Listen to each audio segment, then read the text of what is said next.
বিশেষ এগৰাকী ভিউৱাৰ্ছে ৰিকুৱেষ্ট কৰাৰ কাৰণে মই ভাবিলোঁ গ্ৰামাৰৰ ভিডিঅ'বোৰ মই যি জানো অলপ সহজ ভাষাত মানে কেনেকুৱা ল'ৰা ছোৱালীয়ে বুজিব তেনেকুৱাকৈ দিবলৈ চেষ্টা কৰিম।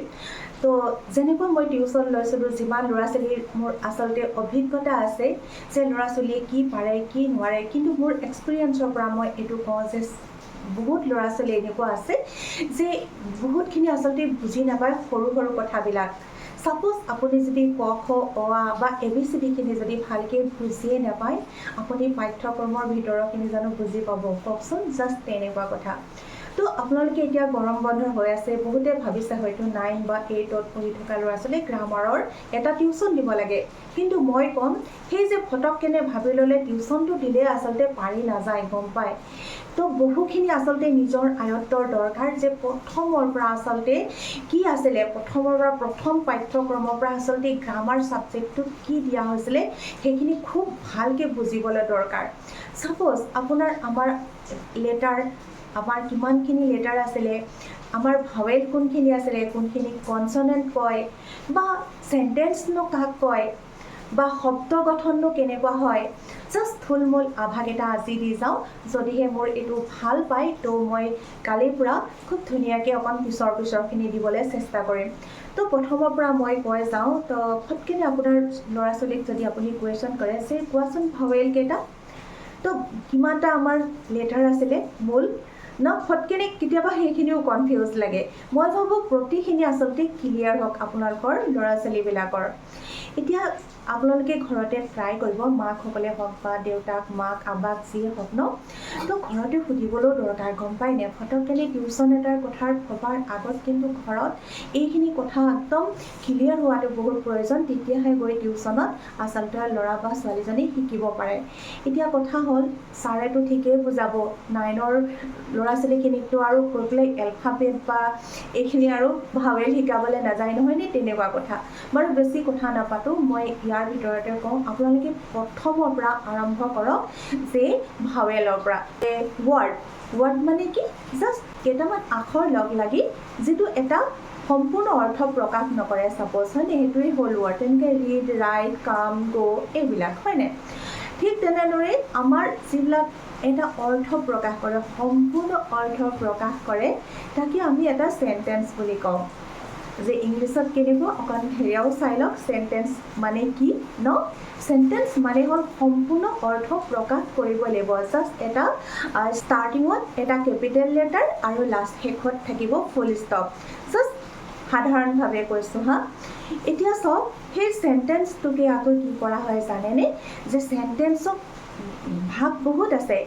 ধৰক সেইখিনিতো মই ডিছকাশ্যন কৰাই নাই বা সেইখিনি কোৱাই নাই বৰ্তমান, মই সেইখিনি জাষ্ট চিম্পুলকৈ কৈ থৈছোঁ যে চেণ্টেন্স এটা গঠন হ'বলৈ আকৌ তাত দুটা ভাগ থাকে জানেনে। যেনেকৈ ক্ল'জ, এটা কয় ফ্ৰেজ, বা সেই ক্ল'জ বা ফ্ৰেজনো কাক কয়, কোনখিনি ধৰা হয়, সেইখিনিও যদি এতিয়াই খুব ভালকৈ বুজি লোৱা যায় তো পিছলৈ আচলতে প্ৰব্লেম নহয় জানেনে ল'ৰা ছোৱালীবিলাকৰ। তো প্ৰথমৰ পৰা ভাবিব আচলতে কুৱেশ্যন পেপাৰত কি আহিলে সেইটো নহয়। তো এইখিনি যিখিনি আমাৰ ভালকৈ জানিব লগা থাকে, সৰুৰ কথাখিনি ভালকৈ যদি বুজি যায় প্ৰথমৰ পৰা, তেওঁক অকণমানো খোকোজা নালাগে।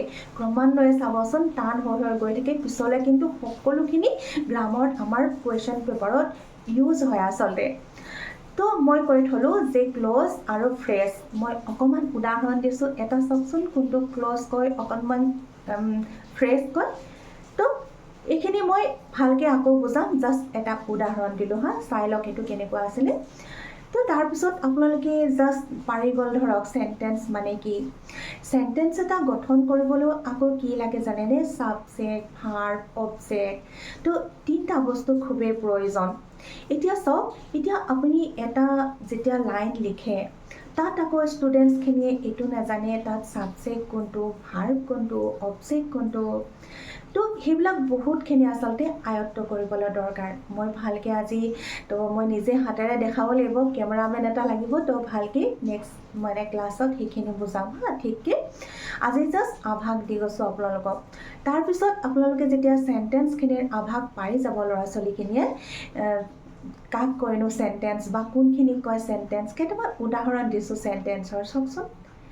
এতিয়া চাওক, আপুনি যেতিয়া সেন্টেন্সখিনি অলপমান বুজাৰ পিছত সিহঁতক আপোনালোকে কি দিব পাৰ্টস অফ স্পীচ যিখিনি আপুনি এতিয়া কুৱেশ্যন পেপাৰত সেই হিচাপে নাহিব পাৰিছে নাহিব বুলি কথাই নাই ন আপুনি প্ৰত্যেকটোতে ইউজ হৈ থাকি আমি ধৰিব নোৱাৰোঁ কোনখিনি কিন্তু পাৰ্টস অফ স্পীচ বুলি আপোনাৰ সন্তানটোক সোধকচোন যে ফটকখিনি কিন্তু ক'ব নোৱাৰে পাহৰি গ'ল ন তো সেইখিনি তেনেকুৱা হ'লে নহ'ব মানে জাষ্ট ক্লিয়াৰ যে পাৰ্টস অফ স্পীচ মানে কি বেটা কোৱাচোন বা বেটি কোৱাচোন বুলি ক'লে ফটককেনে ক'ব পাৰিব লাগিব যে 8টা আছিলে পাৰ্টস অফ স্পীচ ন তো নাউন প্ৰনাউন এডজেক্টিভ ভাৰ্ব এডভাৰ্ব মানে সেইখিনি যে আছিলে সেইখিনি মই লিষ্টখন দি দিছোঁ আকৌ এবাৰ চাই লওকচোন সেইখিনি নহ'লে লিখি ল'বা কিন্তু দেই এতিয়া চাওক এই যে পাৰ্টস অফ স্পীচ ইয়াৰ ভিতৰত গোটেইখিনি ষ্টাডি ভালকৈ একেৰাহে কৰিব নালাগে জাষ্ট এটাকে এনেকুৱা ধৰণৰ শিকিব যাতে পুংখানুপুংখভাৱে শিকিব পাৰে যেনে ধৰক নাউনটো শিকিলে ষ্টাৰ্টিঙত নাউন মানে যে নাম বুজোৱা আমি শব্দবোৰ মানে নাউন বুজি পাওঁ ন কিন্তু যেতিয়া আমি এটা সেন্টেন্স পাওঁ তাত যদি আপোনাক বিচাৰিবলৈ দিয়া হয় যে নাউন কোনবিলাক বিচাৰি দিয়কচোন বা নাউনবিলাক যদি আপোনাক কালেক্ট কৰিবলৈ কোৱা হয় তো খোকোজা লাগে আচলতে পিছৰ ডাঙৰ ক্লাছবিলাকতো তেনেকুৱা ধৰণৰ বহুতখিনি প্ৰয়োজন হ'ব নাউনৰ তো খেলিমেলি লাগে যে নাম বুজোৱা আমি সাধাৰণতে যিখিনি পৃথিৱীৰ যিমান নাম পাওঁ সেইখিনি বুলিয়ে ভাবোঁ কিন্তু সেইটো নহয় আচলতে তো বহুখিনি শিকিবলগীয়া থাকে তেনেকুৱা কথা জাষ্ট নাউনখিনি হা তো প্ৰনাউনখিনি তেনেকুৱা নাউনখিনি কমপ্লিটলি ক্লিয়াৰ হোৱাৰ পিছতহে তাৰপিছত প্ৰনাউন মানে কি নাউনৰ সলনি মানে নাম বুজোৱা যিখিনি আমাৰ শব্দ আছে সেইখিনিৰ বিপৰীতত যিখিনি আমি ব্যৱহাৰ কৰোঁ সেইখিনি হ'ল প্ৰনাউন তেনেকুৱা ধৰণৰ মানে খুব ডিটেইলছত আচলতে মই ভাবোঁ ষ্টুডেণ্টখিনিয়ে এই বস্তুবোৰ খুব ভালকৈ আয়ত্ব কৰা দৰকাৰ তাৰপিছত ভাৰ্ব আপুনি টেন্স শিকাৰ আগত খুব পুংখানুপুংখভাৱে যদি ভাৰ্বৰ জ্ঞানখিনি লৈ লোৱা হয় তো খুব সহজ হৈ যায় পিছৰখিনি মেইন কথা হ'ল ল'ৰা ছোৱালীবিলাকে বুজি নাপায় কিয় জানে কাৰণ সেই তলৰ যিখিনি আমাৰ মেইন পইণ্টছ আচলতে শিকিবলগীয়া সেইখিনি ভালকৈ নাচায় সেইখিনি নোচোৱাৰ দুখতে পিছলৈ গৈ বিপদত পৰা হয় সহজে বুজি নাপায় তো টিউশ্যন এটা দি দিলে বুলিয়ে তেনেকুৱা আচলতে বহুত ল'ৰা ছোৱালী আছে তেনেকুৱা বাৰু শিকি যায় নিজেও গুৰুত্ব দিয়ে আগৰ পৰা বা ঘৰতো গুৰুত্ব দিয়ে সেইখিনিহে মোৰ মতে পাৰেগৈ কিন্তু মেক্সিমাম তেনেকুৱা ধৰণৰ বহুত আছে বুজি নাপায় কিন্তু গতিকে আপোনালোকে এইটোৱে কৰক যে জাষ্ট এই সৰু সৰু কথাখিনি এদিনত কিছুমান সৰু অলপ মানে পাৰ্টস অফ স্পীচৰ জ্ঞান দিলে সেন্টেন্সৰ আভাস দিলে ভাৱেলৰ জ্ঞানটো আহিলে ন AEIOU য'ত আৰ্টিকল হিচাপে আমি ব্যৱহাৰ হ'ব পিছত ন যিখিনি আমাক কৰিব দিব ডিটাৰমিনেশ্যন আহিব আৰু তাৰপিছত আপোনালোকে কি ক'লৈ যাব যে ওপৰৰ সেইখিনি য'ত টেন্স বা নেৰেশ্যন ভয়েচেন্স এইবিলাক তাৰ এইখিনি কমপ্লিটলি ক্লিয়াৰ হোৱাৰ পিছতে আচলতে সেইখিনি লোৱাটো বহুতে জৰুৰী নেক্সট ভিডিঅ'ত মই লিখি পেলাই বুজাম ভালকৈ এটা কি আজি জাষ্ট কথাখিনি কৈ থলোঁ যিসকল মাক বা ঘৰত আছে গাৰ্জেন তো অকণমান দেখাব ল'ৰা ছোৱালীক ন কিতাপবোৰ আগৰ যদি আছে আপোনালোকে উলিয়াই মেলি ল'ৰা ছোৱালীক দেখাবলৈ যত্ন কৰিব অকণমান এডভান্স কৰিব তো সহজে বুজি পাব তো মোৰ দ্বাৰা যিমানখিনি সম্ভৱ হয় নিশ্চয়কৈ নিজৰ বুজি পোৱা ধৰণৰ মই চেষ্টা কৰিম আৰু যদি মোৰ কিবা ভুল হয় তাকো আঙুলিয়াই দিব আজিলৈ ধন্যবাদ